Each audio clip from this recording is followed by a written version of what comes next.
Good evening. It is 6 o'clock, so if we could get everyone to take their seats, we'll get our meeting rolling.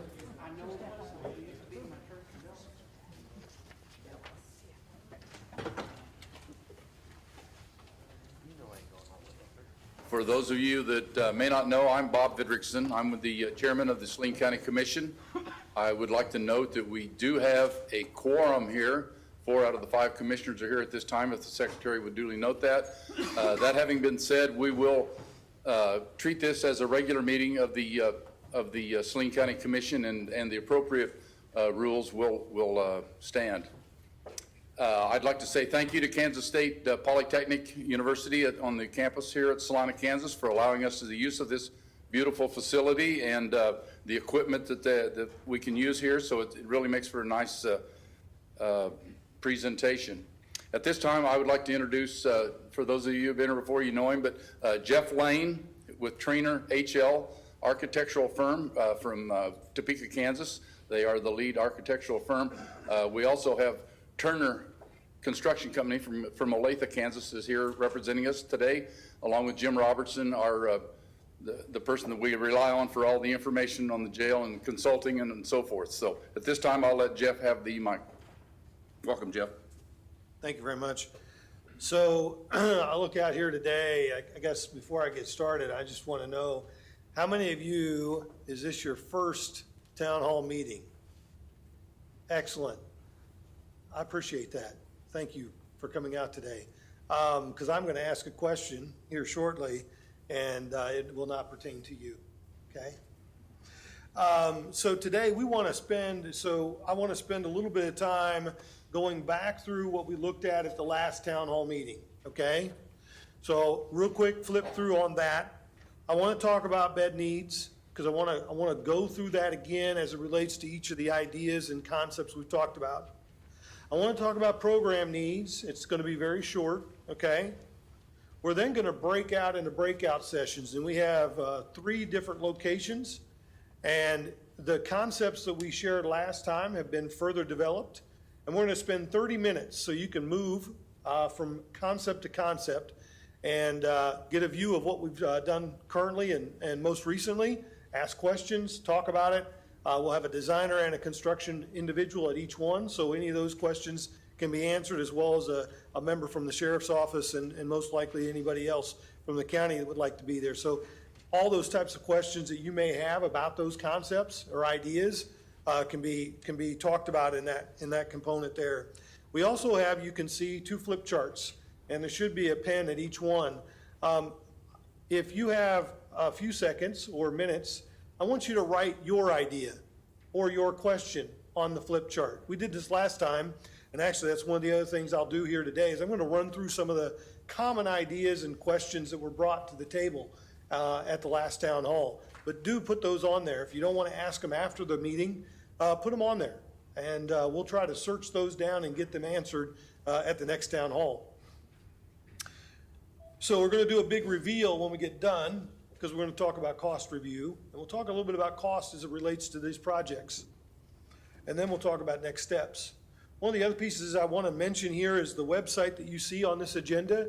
If you have an opportunity and you haven't done so currently or yet, go to this website. You can log in and put your email account in there and some other information, and you will actually get updates from this project from the county.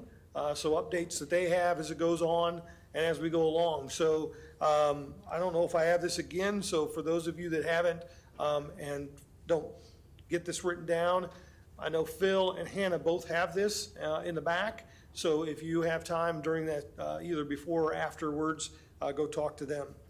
So I'm going to show you a video, but before I show you a video, I would like a show of hands of how many of you have actually toured the jail facility.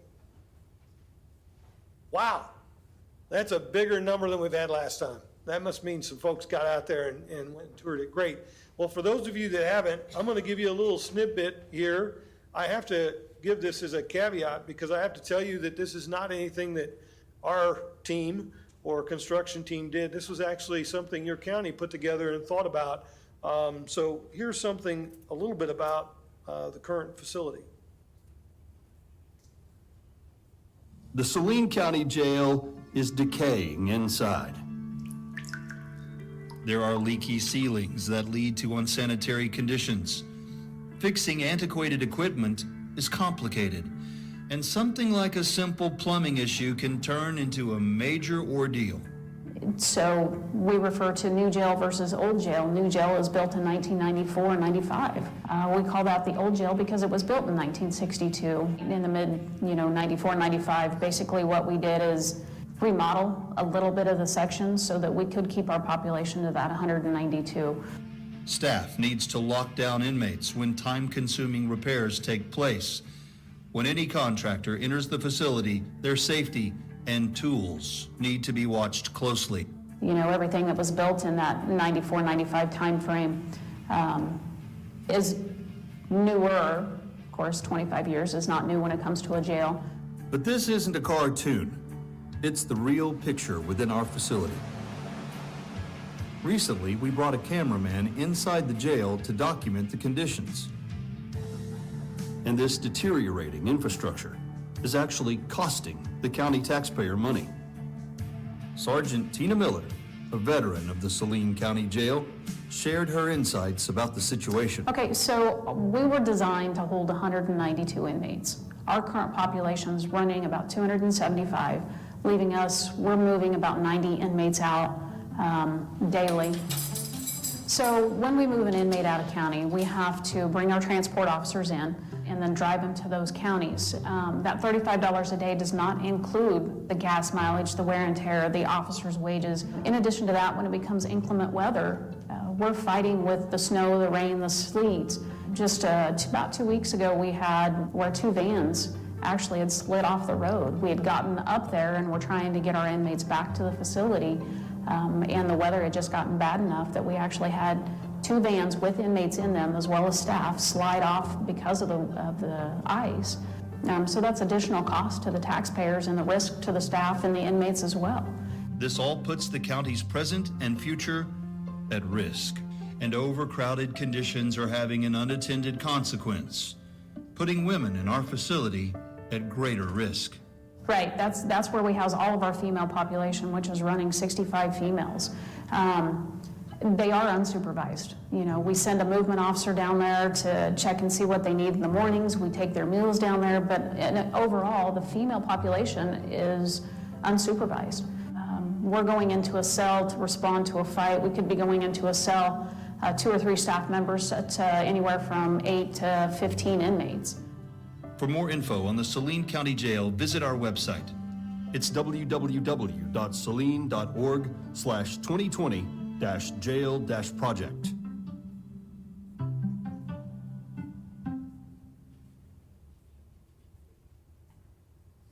So for those of you that haven't had the opportunity to tour the facility, I do encourage you to do it. It's important, I think, at the end of the day, to be educated about what you currently have in this, in your community. So just a snippet here of some of the comments, questions that came at the first town hall meeting. Building a temporary facility and rebuild on the existing building site. So part of what we've talked about as a team is what does that look like and how does that work? So to that question, that is an option, but as we've looked at those things, that cost gets rather extensive at the end of the day. So although it's a great idea, a good thought, I think the 3 options we currently have make the most sense for the community, as well as circling back to looking at what those costs looks like, both from a construction and a staff perspective. Can population classification be housed at a different building within the community? And I know the sheriff has talked a little bit about that, and those things, because we are talking about a secure facility, a space in which inmates that are in custody need to be under the sheriff's guidance and rule and law.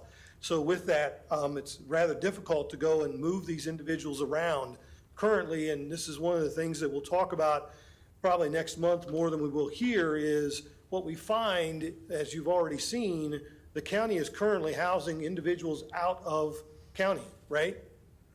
So we're spending money as a community to take individuals out of the county and bring them back. So that transportation cost is there. Whether you house them in another facility within your area or in your community or not, we still are looking at that transportation cost. Using property surrounding the existing site. So as you will see, and as you probably saw, the existing site with the option that we have fills that site out. Can we acquire other land and those things around the area? That can be done. We'd have to close down streets, and there's other logistics that would have to occur as we do those things. So that would be an option to think about. But again, how do we get there, and what's that cost look like at the end of the day? Would the Greenfield site require more infrastructure needs? A Greenfield site, one of the things we've talked about, whatever that site is, because we don't have one, we don't know what that looks like. But as we would search out a Greenfield site, we'd want to make sure that it has the ability for utilities and those types of things. We want to make sure that it has a place for staff to get on the highway or get into town and get the transportation to work. So those are things as we think about, or as you as a community think about what that Greenfield site looks like, those are things that would need to be taken into consideration. Line of sights for the officers in the existing building is poor. You know, that is one of the things that as we've looked at this, the existing facility, and as you've probably looked at some of the options that we've shown to date, that is an important part of how a jail needs to operate and function. And so those are things that we have to take a look at as we look at both the option of the addition and the option for 2 facilities. Is can we actually improve the line of sight in the existing facility? Those are things we'll have to evaluate and look at. So one of the things that also came up was explain the bed projects to understand why we're planning to build 412 beds. So Jim did a really good job at the last town hall, and Jim's going to come back at the end today and talk a little bit about some other things. And I would like Jim to think about that and touch on that just a tad bit. He put a really good thought into what 412 beds looks like for this community. He spent the time and effort to actually study that. So I'll have Jim touch on that a tad bit at the end of today's presentation. Will this facility include a programs director? The current facility has a programs director, and I don't believe, based on what I'm hearing from the sheriff and the community, that person goes away or anything along those lines. But that is one thing that I think as we go forward, the community needs to make sure they're asking those questions as it relates to what we're trying to get accomplished in each of the facility options. Can you change the sentencing guidelines? I think we talked about that the last time as well. And the thing we talked about there was the fact that it's not just here that we have that issue, right? That's at the state level. So it's not anything we as or you as a community can address here as it relates to your current commission or your commission you have, but talk to your state individuals and get that taken care of and see how we can solve that on your end. Partnering with the mental health agencies to help with the jail facility. The sheriff currently does that now, and he has no desire in what he's at least shared with us that he's not going to do that again. So I think that's an ongoing thing here in Saline County. So we talked the last time a little bit about this option here on the existing site. We talked about the pros and cons. We talked about the ability to meet the required bed count. So the bed count that we've talked about, that 412 or less number that we've looked at, this meets the 388. One of the other things you're going to notice here today is we've actually now taken the beds and we've talked about that collectively as a group, and we have a plus or minus number of 4 beds. So each facility actually has, this facility has 388 planned. One of the other options has 392 planned, and the other option has 390 planned. So we've brought that back to where now we're consolidating and looking at from an apples and apples perspective. And the only reason those numbers range a tad bit is because of the way the facility is and the way the facility lays out. So Building staff efficiency, we talked a little bit about that last time, being a fair piece to this option. Construction schedule duration, probably the longest, right? Disruption to existing operations in temporary locations, pretty extensive. Reuse of existing building, single location for support areas, construction site logistics, work in existing areas impacting productivity, efficiency, and availability of parking, neighborhood disruption during construction. So you can kind of see what we did there with the pros and cons on that option. Let's go to the next one. The 2-facility site. This one has 396 beds. Ability to meet required bed count. So we've got that, right? We've again compared those to apples. Building to staff efficiency. That'll be something we'll talk about at the end today. And we'll get a little bit more insight on what that means. Construction schedule. So you can look down through that list again and see the items in yellow are moderate, the items in green are good, and then the items in red are again poor or not not good things to have for this option. 2-facility site on the Greenfield portion, so this is the other portion of that option.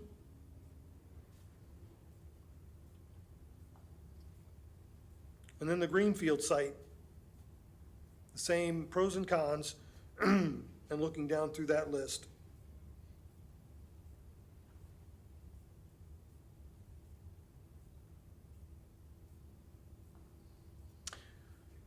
The other thing I want to share today is the beds. So we talked through this a little bit, and I apologize because the 396 actually need to be 390, so I apologize for that. But this now puts into perspective the classification, and I've worked with the sheriff and his staff to look through this. And as you can see here, what this looks at is, in the addition, we have a classification mix, right? We have a bed count that's going to be new beds added on at the existing building of 240, and then we're going to reuse the existing 148 beds in that facility. On the 2-facility site, or the 2-facility option, we have 242 beds on the new site. Again, it's about the way that lays out, is why we were able to get a few more beds there. And we're still using the 148 on the existing building. And then on the Greenfield site, we have 392 beds. We're not using any existing, with a total of 392. What I will share you about all of these items, the addition, classification in this scenario is less flexible. First off, because of some of the things we're going to do with the existing building and how those cells work over time. They may work today, they may work for 5 years, they may work for 10 years, but not knowing what that classification will be or what will change in an inmate population over the next 20 years, those may not be the right beds to be had. In the 2-facility site, same scenario, but providing some flexibility. This option provides a new site option that gives some flexibility in what that bed count can look like, what the beds can be, what classification can be in them, and then what that expansion capability is over the next 20 years.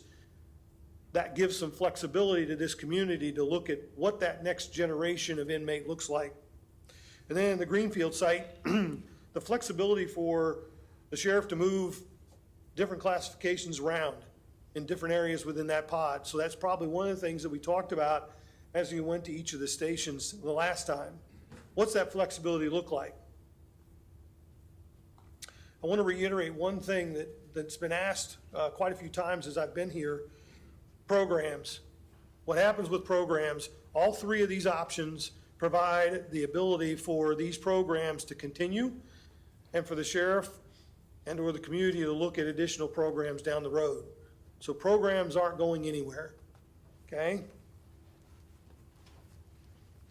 Excellent.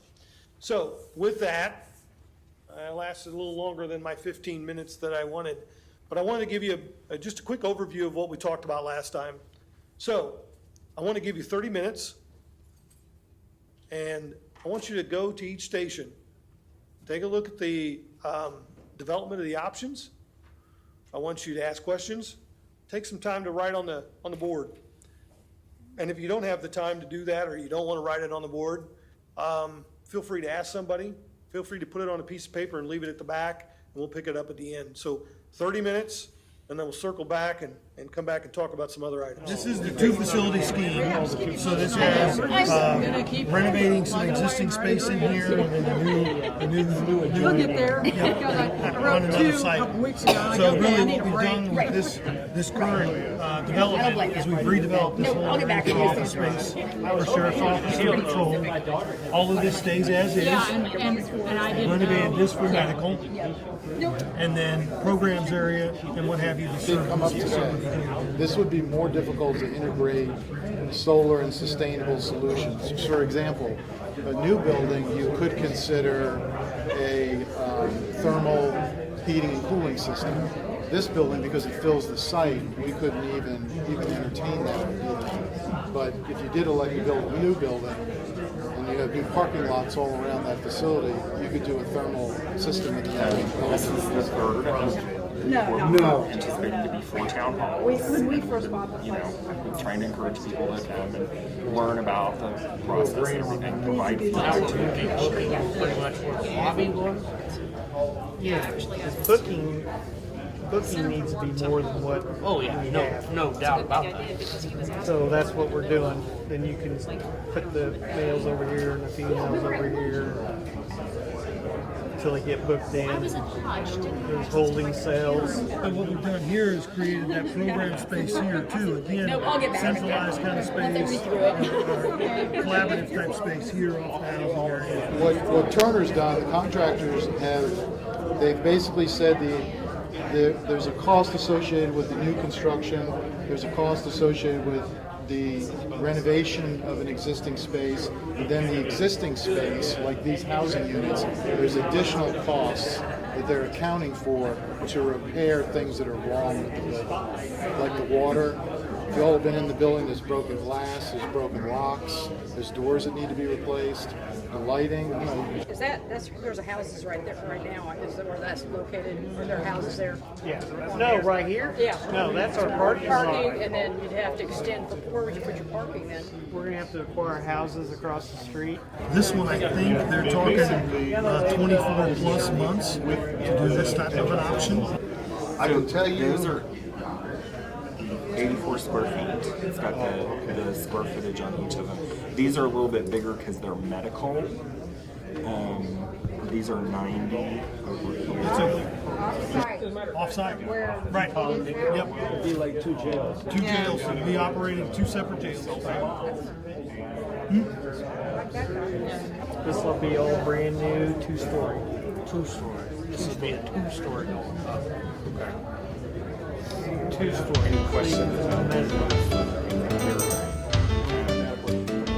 Different diagram.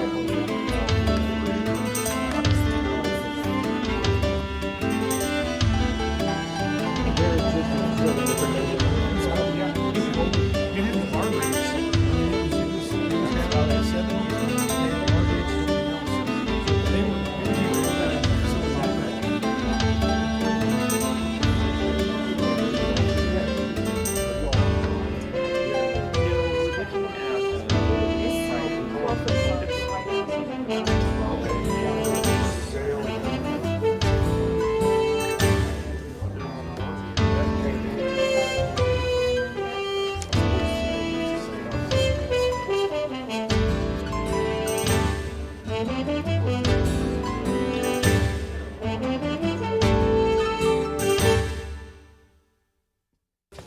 I want to run through a couple of different slides real quick, and then we're going to have the real people come up and talk to you because, you know, these pretty pictures are great, but at some time you have to kind of figure out what the cost is and how many staff are required, all those good things, and that's really important.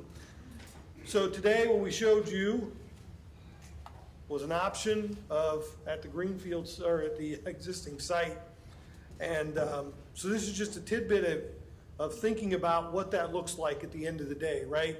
So the blue areas are the areas in which we plan to, are the additions to the building. The red areas, as you can see with the blue areas, we take over most all staff and public parking. So we've got to go find some parking for staff and public. So the red areas were just some thoughts that we had to see if we can make something work. The other thing we realized is that we didn't capture enough on the public side. So we actually have to think about that and make sure that we can create some public parking as well. So those are some of the things as we think about this site a little bit more here over the next 30 days. We want to make sure we come up with a way to get some additional public parking. Again, the developed site, I want to click through these rather quickly, and the reason I want to do that is just to remind you, but partially recognize this goes on the county website, and so we want to make sure that those that weren't able to be here today can see the exact same plans that you saw. So the two facility option with the renovation of the existing facility, so the existing facility basically stays as is with the renovation to the 1960s portion, so we gut that and then put in office space. Within the portion to the Greenfield, I had a lot of questions since I was at this one. I get to answer my questions now. I had a lot of questions today about where's this site at, and I want to reiterate, we don't have a site. We haven't even talked about a site from that perspective.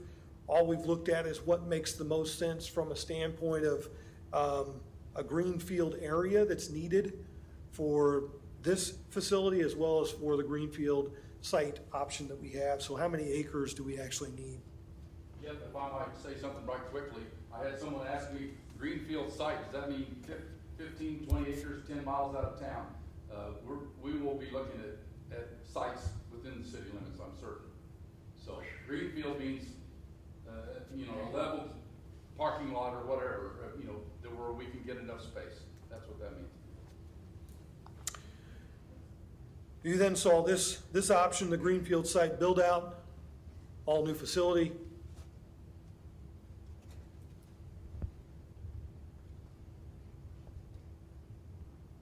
So with that, I would like to ask Turner Construction and Jim to come up here. So you've seen all three options. We're going to unveil the big numbers and let you see them and talk through them. These guys have worked through a great process with us collectively to make sure that what we've got here today from a numbers perspective is reflective of what we are looking at as it relates to each of these options. So want to make sure that that's clear, and I know that they're going to caveat some of the things and talk through that. But so Cole and Kevin, you're up. Yep. So good evening, my name is Cole Meyer. I'm the lead cost estimator on this for Turner Construction. And I'm Kevin Rawson, also with Turner, pre-construction manager. So I'm here to walk you through our total project cost estimates. First, a number is just a number unless you know what's in it. So I want to explain that to you. Construction costs, that would include new buildings, building additions, renovations, or remodeling work that would occur within the existing building, site construction, including utilities, access roads, parking requirements, things like that. And of course, those construction components are all varying for the different options out of the three options you've seen. In addition, we've also got the other components that are required to get us to construction and to complete the construction, which would be design services, that's the architectural and engineering services, geotechnical investigations, that's studying the soils so that the structural engineer knows what to design the footings to, so they can have build a solid foundation there. Special inspections and testing, owner furniture, fixtures, and equipment, We've got a land purchase allowance included for the various options. As the team mentioned, we don't have any site selected, but we do understand what the property values, may be in different parts of town. And then also cost for temporary relocation of inmates and staff. So the renovation work would disrupt some of the current operations, and staff and inmates would need to be relocated for the time being at different phases.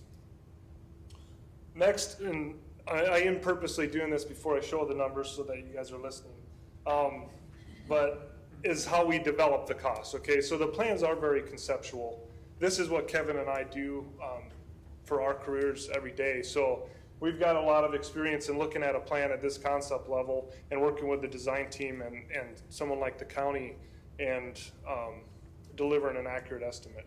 So how we do that is reviewing the plans with the architects, participating in meetings with the county and listening to what the needs are and what the design intent is.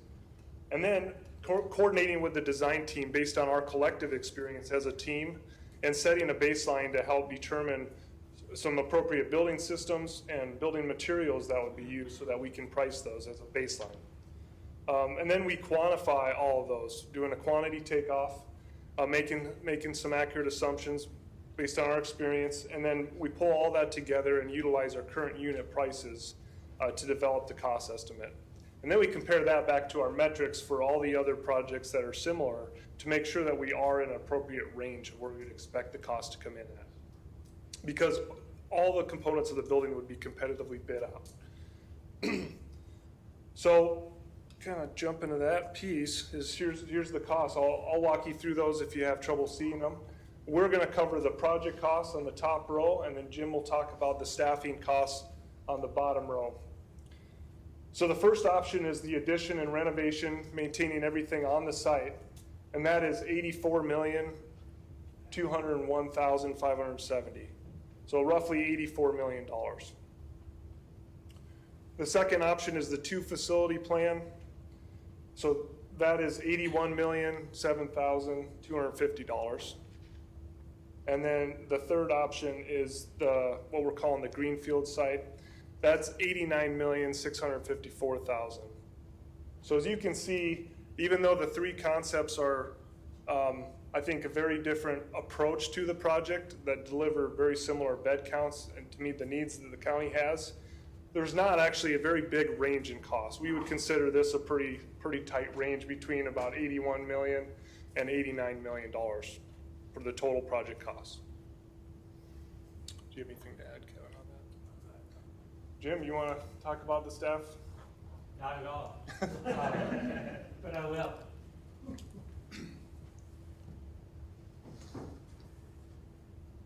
How do I go back? There we go.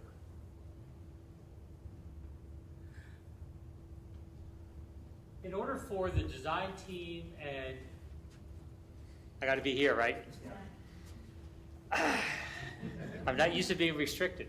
In order for the design team to develop a concept and for Turner to develop a cost estimate, the county had to identify what's our operational philosophy and how do we want these buildings to operate. That drove the design and the concepts that you see before you.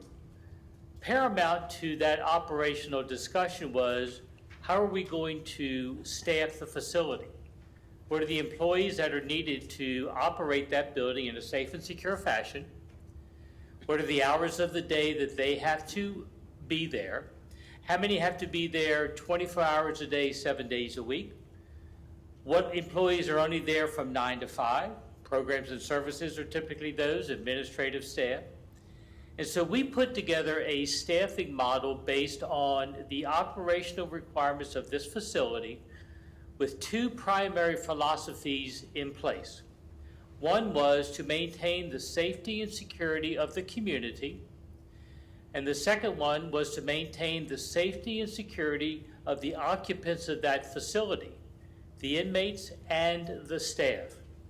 Proper staffing ensures those 2 philosophies are met as we go forward.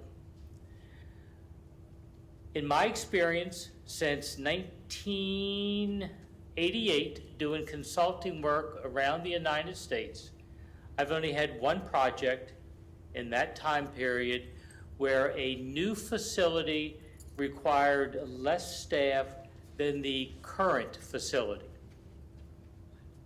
Typically, a new facility, because you're adding capacity and you're adding programs and services, is more efficient to operate, but still requires additional staff.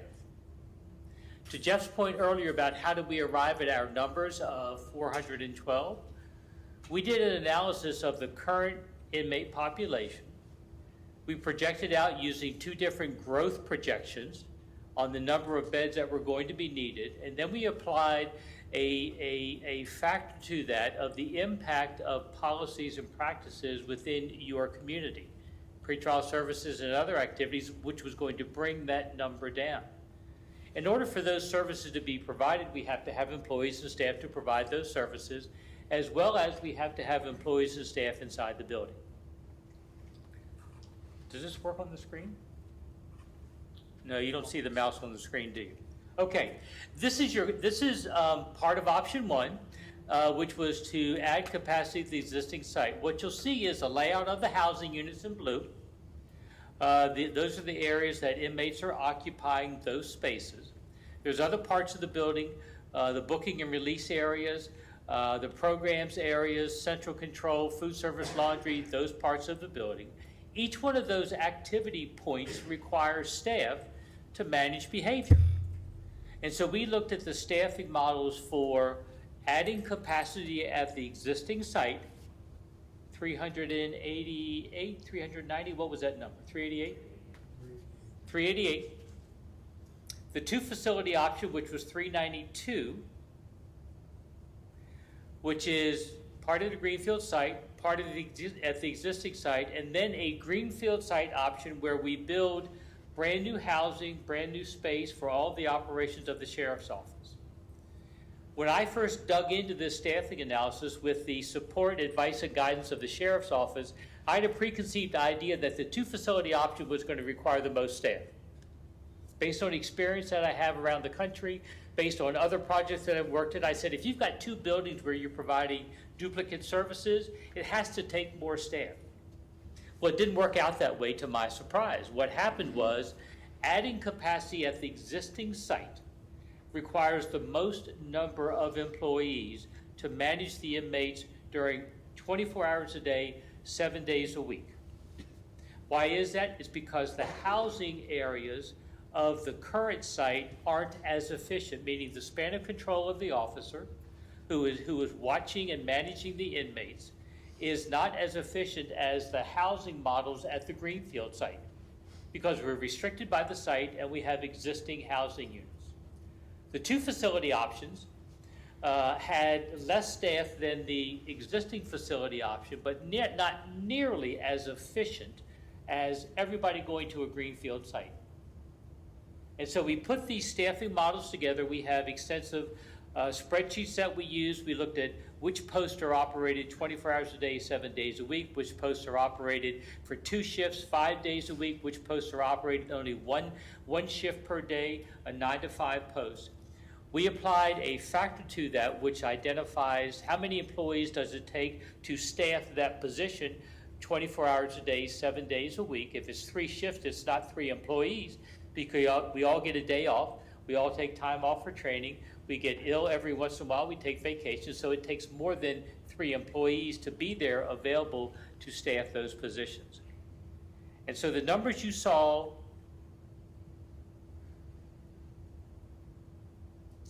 on this sheet, to me is an eye-opener. From the work that we did earlier. If you look at the numbers, let me walk you through. This is a 20-year projection of the cost of employees, and it's the cost of employees in the sheriff's office that are identified for the corrections component. We established the baseline cost for a year 2020, and what the cost of that is, and then we escalated that cost at 4% a year out 20 years. In an average life cycle of a building, whether it's 20 years, 25 years, 30 years, capital cost or project cost, that first initial cost, is a lower number than ongoing operational cost. And it can be dramatic in terms of the number. Ongoing operational costs you pay every year in your operating budget. Capital cost is typically a one-time cost paid through a millage, a sales tax, whatever it might be, you're paying for that cost, not the ongoing operating cost. In this model, if you build on the current site and add capacity up to 388, over 20 years you will spend $121,600,000 and some thousand and change in staffing cost. If you go to a 2-facility option, the number drops down, but it's still pretty darn dramatic. $104 million, call it 105 just for argument's sake, $105 million over a 20-year period. But the next number was the eye-opener for me and others as we looked at this number. If you go to a Greenfield site, yes, it's the more expensive option by $5 million. But it is the less expensive option by 40-some million dollars, if I can do the math correctly, in annual operating cost that you are going to recoup. And what do you gain with a Greenfield site? Not only do you gain lower operating costs, but you gain the right beds for the offender population who is incarcerated, so that you can provide the programs and services that are necessary to help change that person's behavior, and you provide a positive and productive work environment for the employees. Who's closing?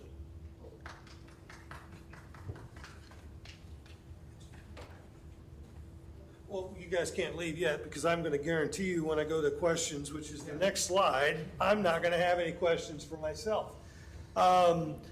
So hopefully today you've gained more information about these options, but I do want to open it up for Q&A. I know the sheriff's here, Turner's here, Jim's here if we need to talk about those types of things. So questions? Yes, sir. Well, just relating to the last speaker, is there a figure for that? So we actually have been looking at that, and we are putting that together so that we can provide. There's a mic down there, so we can make sure that everybody. Please repeat the question. Yeah, or you can just repeat the question that we asked, and please. Thank you. It's not an extra good.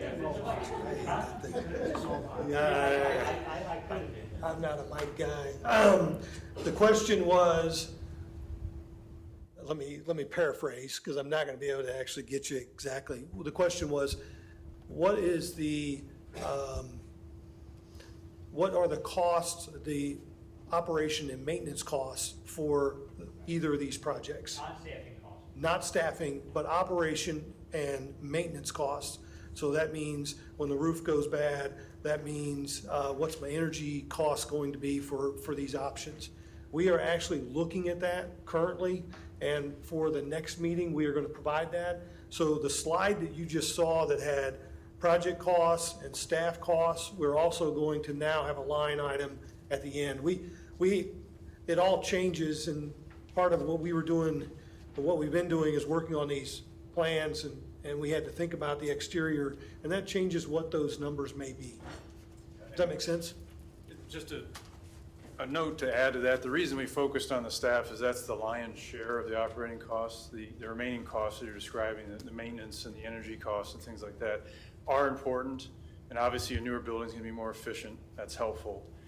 But it doesn't move the needle as much as the staff. That's why we focused on that. Yeah. Yes, sir. So these are still conceptual diagrams.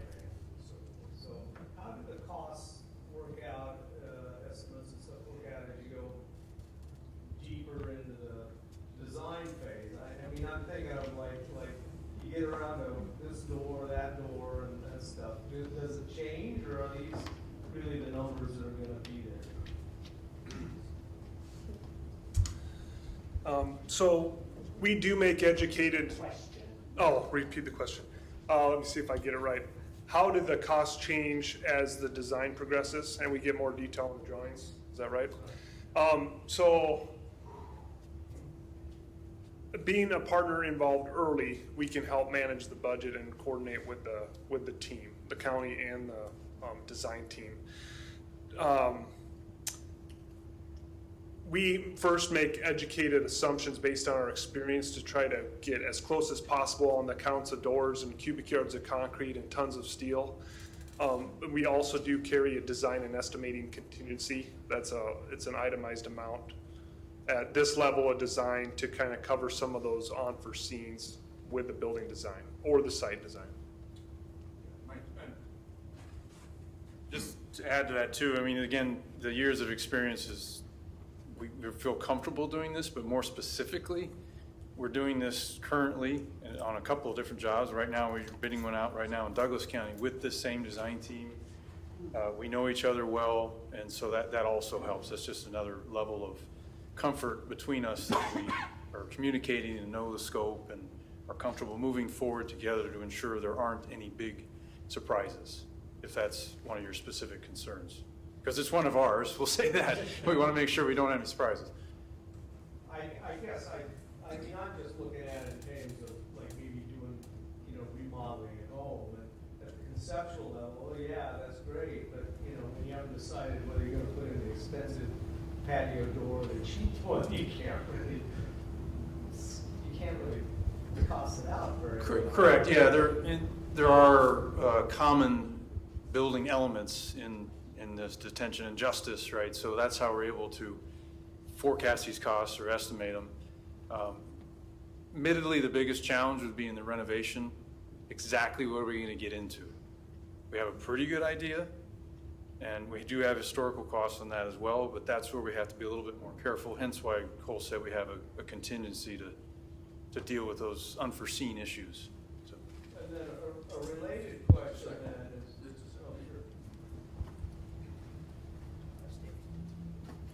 my related question then goes to the commissioners, and how does it all work? I mean, once you get to the point where you're ready to put it on the ballot, I mean, what's the question? Is it we're willing to spend up to this amount of money, or is there is it a fixed number, or what? How does that all do? Well, the numbers that are up there are the numbers. And once the commissioners choose which option that we undertake, then it will be up to the voters, the individual citizen, to say, hey, we want to do this or we don't want to do it. And it will be put on the ballot, I assume, at the same time, how we're going to pay for it, and that is going to be a 0.5-cent sales tax. That's our plan. I just want to follow up just briefly on, the cost going forward. At each stage of the design process, we'll do another staffing analysis just to make sure that we're not missing something, but also make sure that the design is keeping those philosophies in place of managing safety and security of both the community and the occupants of the building. And so we'll continue to refine that staffing number. I think we've got a good model built, and that we're pretty close to what that number might be, but as inevitably, it'll get tweaked and adjusted over time, but we're in a pretty good range right now. Robert, this is a question to you. Did you say that did not include, we don't have a price on the new site? You don't know? That wasn't included. Is that included in the 89 million? An amount. What is it? Yeah, we have an allowance included for land purchase. How much? It varies by the different options. Well, we're not going to divulge that just yet, because once we start negotiations with someone, we tell them we want to spend $10 million for property. Guess what? The property price is going to be $10 million, and if we can get it for $500,000, then that's the thing to do. So we're going to negotiate in the proper fashion that it takes to buy real estate. Anyone else? Oh, here we go. I'm not sure who needs to answer this one, perhaps not you folks, maybe the sheriff. And I totally don't get everything that's going on at the state level, but they are talking about prison reform and talking about that piece of marijuana being more of a misdemeanor and not throwing people in jail. Am I getting that right? There's reducing incarceration for that. So might that affect the beds population or need for beds in time? I'm not saying I support that, but that's what I'm hearing is going on. Before we were at a economic development organization meeting this morning when Roger spoke, and you know, I'll tell you what, I'll just let him go ahead with it. Just to address that, at any one time, the people that are in jail for simply possessing marijuana is less than 5, but typically, I just picked a day in December, and there were 2 people in jail for possession of marijuana. One of them had more serious charges to go with it. The other one was in jail that day because he got arrested, and when I checked the next day, he was gone.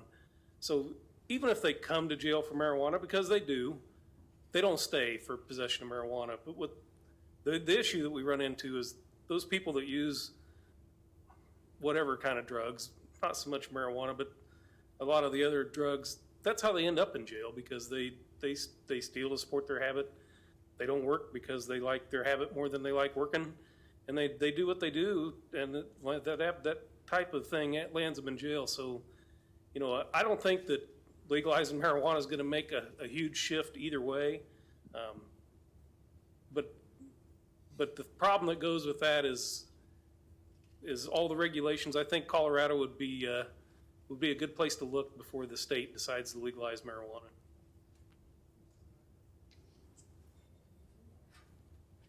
Anyone else? Okay, well, I guess unless there's some closing comments by anyone, we want to thank everyone for coming. The next jail open house will be March 19th, 2020 at 6 p.m., Salina South High School. We will probably be able to expand on our numbers a little bit more at that time if people were looking for line item type things. So thank you for coming, and I want to reiterate, this is still going to be up to the citizens. The process is that the commissioners will choose Plan A, B, C, 1, 2, 3, however you want to say it, and the commissioners and the citizens will then vote and say, we want to do it or we don't want to do it. And if they don't want to do it, then we'll go back to taking them to Washington and Beloit and Hill City and Norton and El Dorado and Dodge City and Great Bend and Minneapolis and all points between. So thanks for coming. At this time, I would like to take as we are in session, a motion from one of the commissioners to adjourn the meeting. It has been moved and second. Commissioner Shadwick and Commissioner Weiss, and all those in favor, please say aye. Aye. We are adjourned. Thank you for coming.